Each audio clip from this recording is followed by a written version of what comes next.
Okay, so my name is Annaleah. I am the Upkid teacher manager. Um, so I will be doing the last training that we have going over the different kinds of abuse that children experience. This one is the sexual abuse training. It's going to look a little bit different than what the other trainings looked like when it comes to abuse because we will go over things like sexual knowledge that is actually common for children to know. So we'll talk again, just typical definition, and then as well the signs, and then we'll get into a little bit different of knowledge at that point.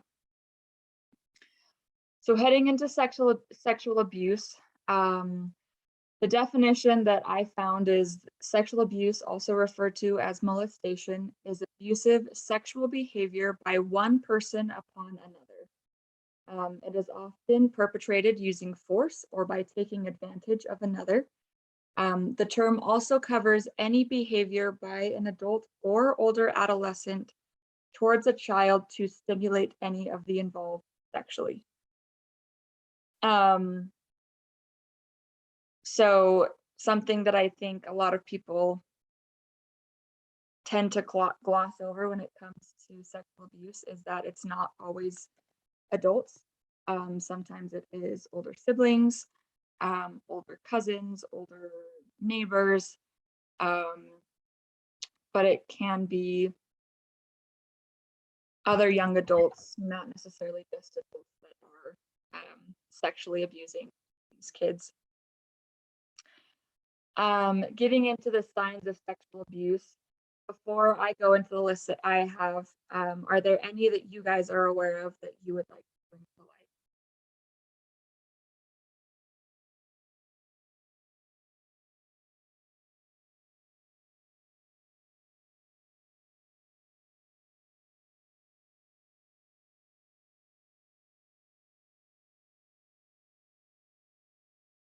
Would bruising be one? Like if you're noticing bruises on them that could possibly, I don't know. Yeah, bruises is actually definitely a sign of sexual abuse as well as physical. There is certain spots that would be more indicative of sexual abuse versus physical, and that would be on their upper inner thighs. If you're seeing bruising there, that's a pretty big sign of sexual abuse. Or Something. sorry. Age inappropriate sexual behaviors. Yes. Yep. So that is a big one that we'll actually go over. But the inappropriate knowledge and or behavior towards other objects or kids can be a sign of sexual abuse. I feel like something else could also be like uncomfortability or anxiety with like having an adult take them to the bathroom or like change a diaper or something like that. Yep. Yeah, that's actually the first sign that I will go over. So that resistance of the removal of clothing at appropriate times, such as diaper changes, bathing, switching clothing.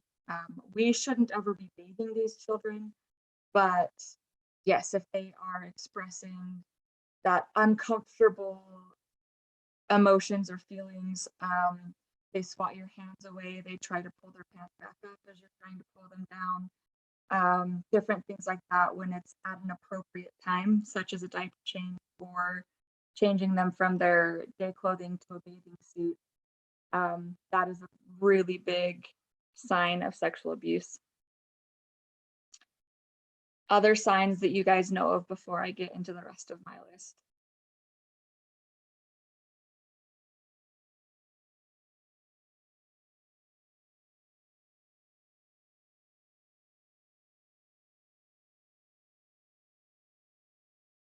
Perfect. So this one was mentioned. So this one says mimics adult-like sexual behaviors with toys or stuffed animals. This one again is a sign of sexual abuse when it's very inappropriate sexual behaviors that they're mimicking, and it's not age appropriate. So we had somebody ask yesterday if undressing dolls would be a sign of sexual abuse. The act of simply undressing the dolls isn't a sign of sexual abuse. That's actually pretty common, pretty typical. But when it moves from the undressing to the touching the dolls where the private parts would be, if they start acting more of the sexual behaviors with these dolls or stuffed animals, that is when it would become a sign of sexual abuse.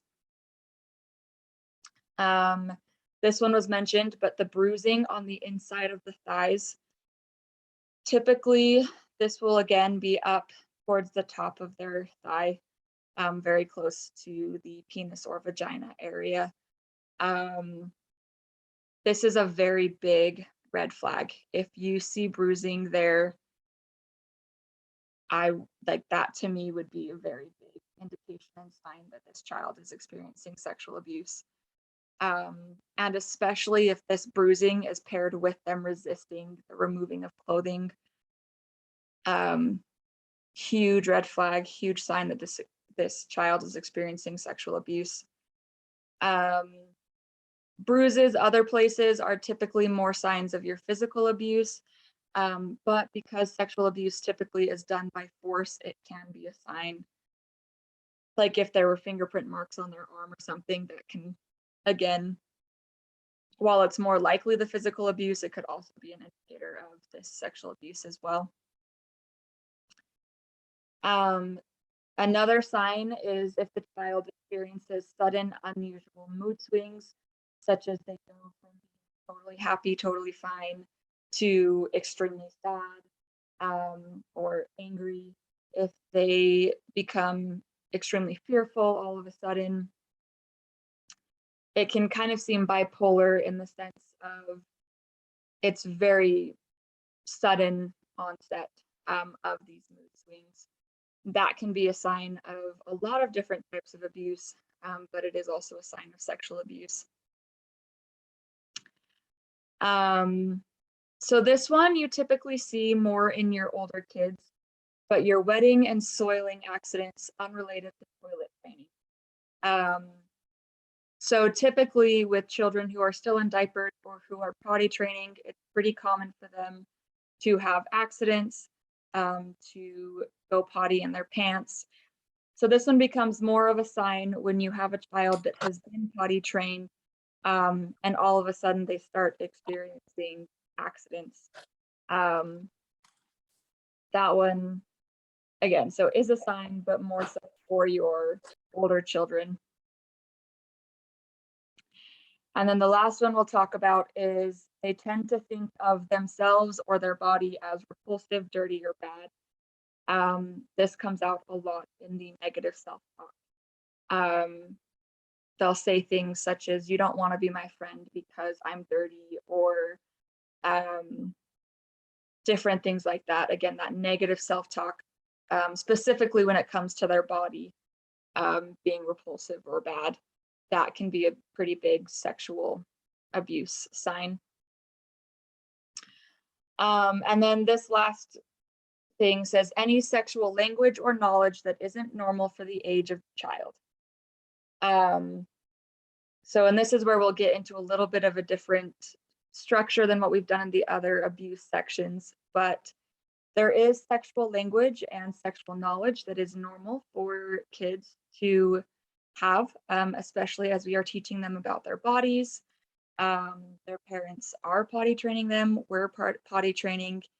There are things that are normal for these different age groups, but when it becomes not normal for their age group, or again leads towards inappropriate, that is when it becomes a sign of sexual abuse. So before we jump into what looks normal for what age group, are there any questions? Questions and or signs that you guys know of that we haven't brought up yet?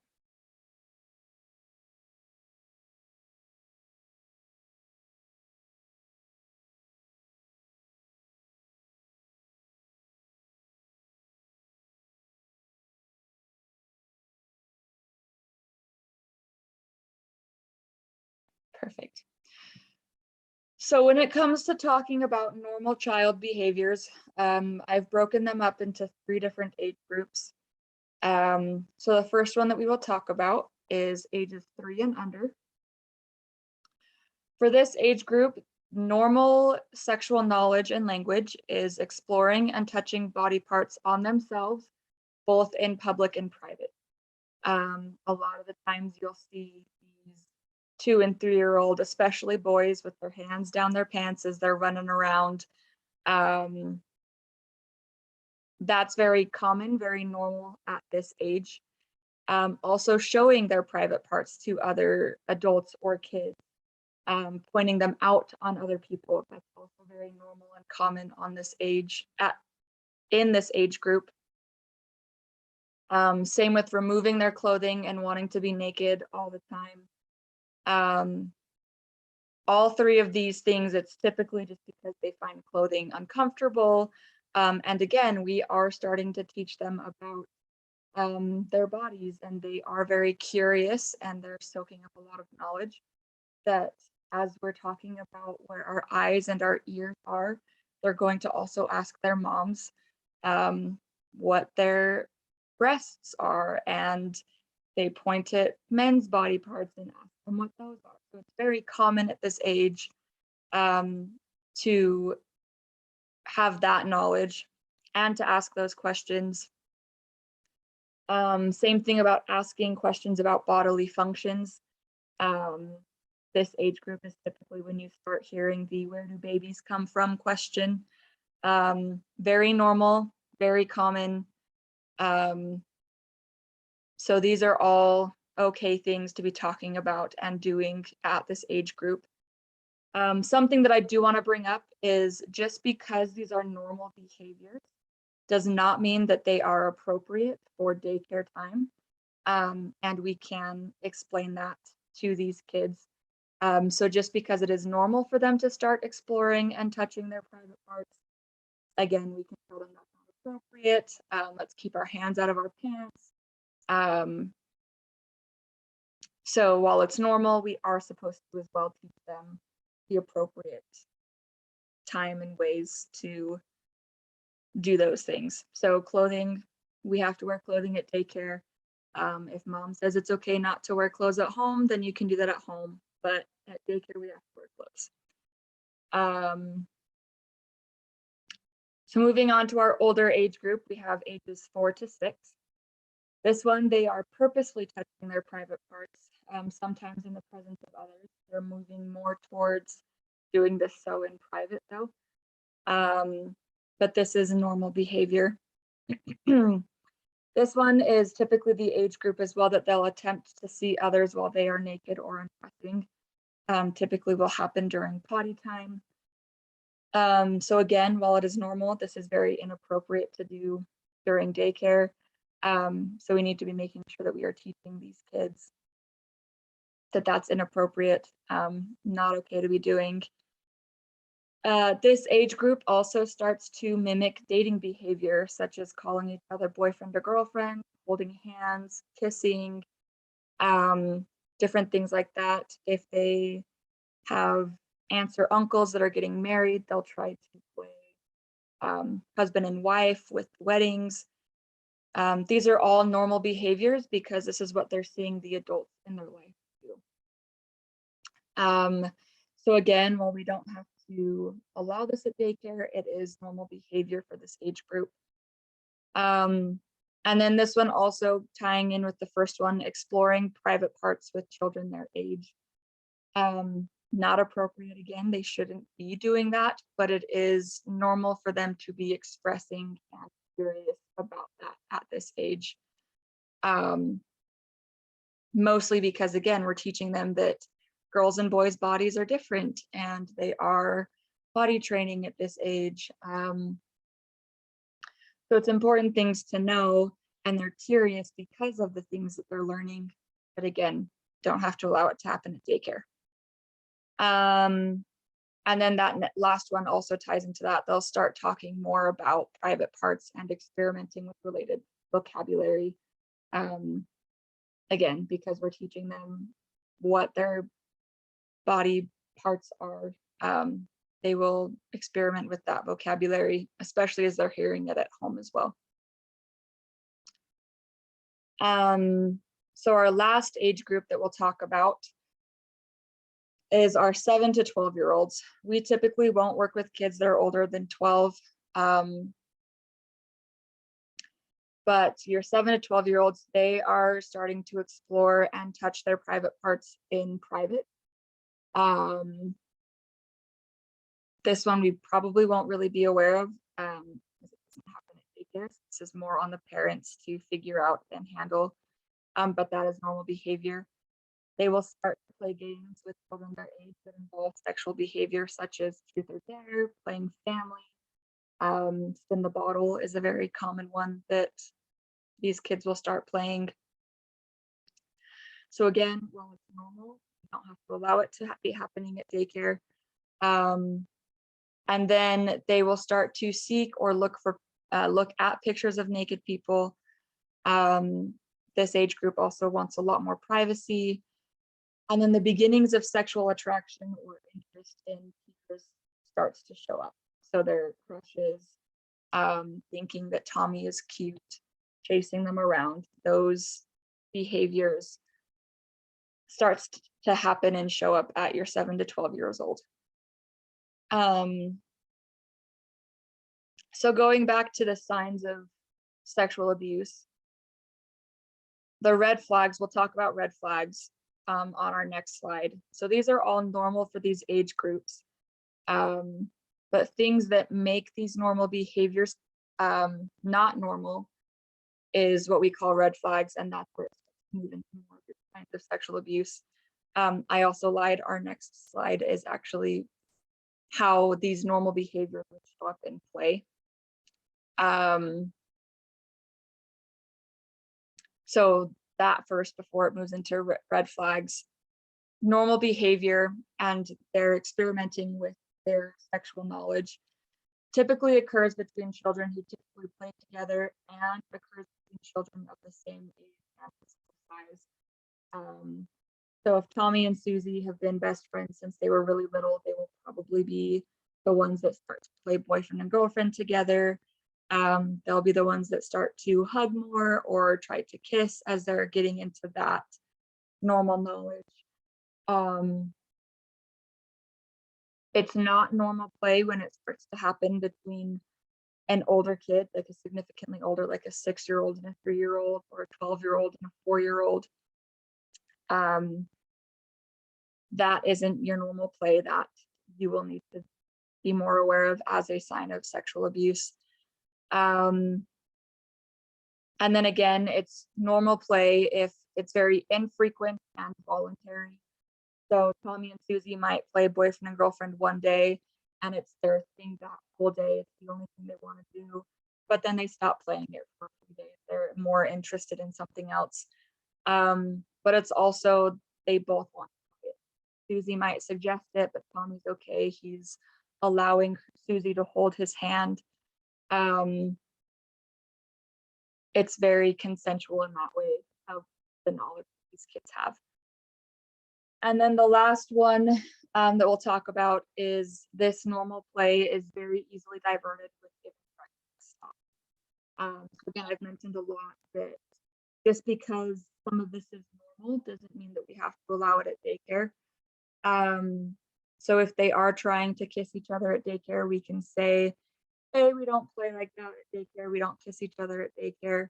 And they typically might ask you why, but they'll listen to it and they'll, you can redirect their play to something else very easily. Before I move on to the red flags, are there any questions or comments about normal play and knowledge?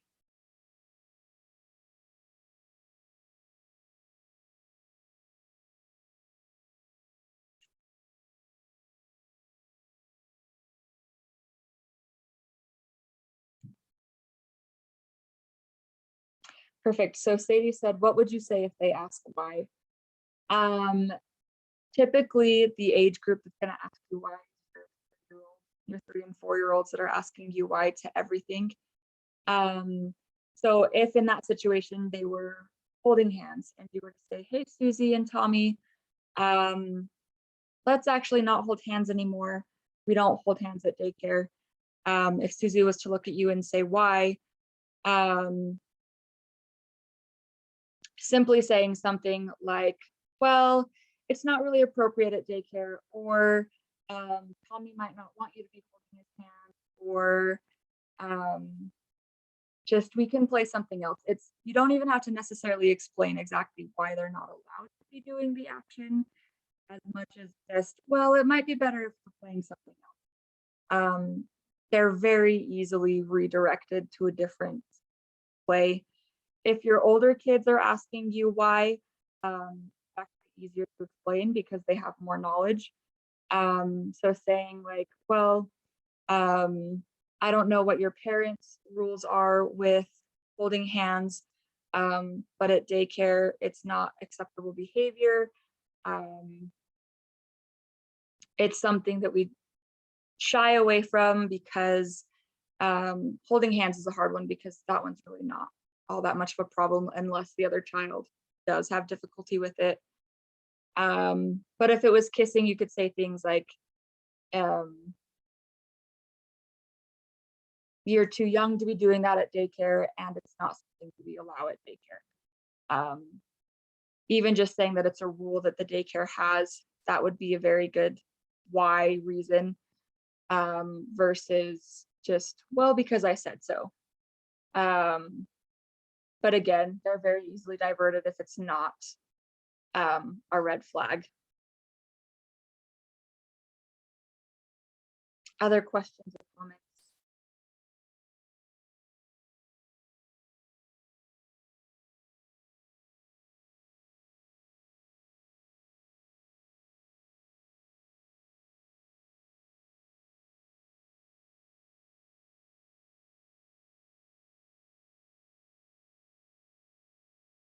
Okay. So moving on to our last slide. These red flags. I've talked a lot about some of these already. So if they're experiencing sexual knowledge or behavior, or they're expressing this, but it's beyond their normal developmental stage, that's probably because they're being exposed to it somewhere else. And that is a pretty big sign that they are being sexually abused. If one child is wanting to hold another child's hand, but they start to use threats or force or aggression to do so, that can be a pretty big sign that they are experiencing those same threats at home or somewhere else. And so that can be a red flag or a sign of sexual abuse.